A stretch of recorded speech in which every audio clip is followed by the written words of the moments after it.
ఏమని చెబుతావు? జలములలో బడినే వెళ్ళిన అవి నా మీద పారవు, అగ్నిలో నేను నడచినను జ్వాలలు నన్ను కాల్చజాలవు.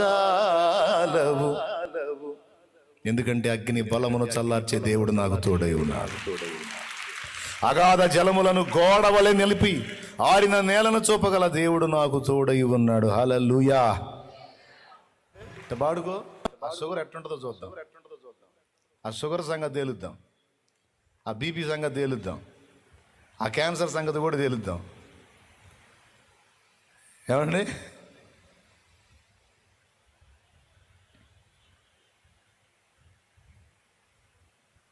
దేవుని సెలవు లేకుండా నీ ప్రాణం పోయిద్దా? ఒక్కరోజు తేడాతో కూడా పోదు, సమస్య లేదు.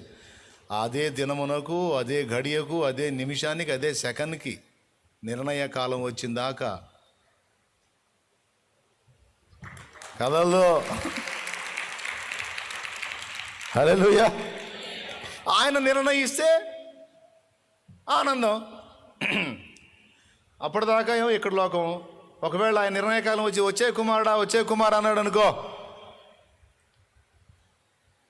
కోట్ల మంది పరిశుద్ధులున్న లోకం.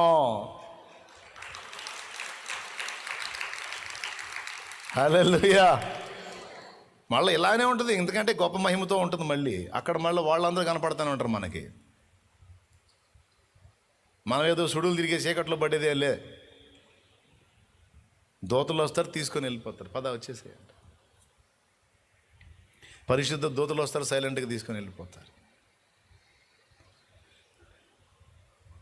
ఎక్కడికి నాయన అనే ప్రశ్న కూడా నీకు అర్థమైపోయింది. పరిగెత్తుతావు నువ్వే. ఆహా నా ధన్య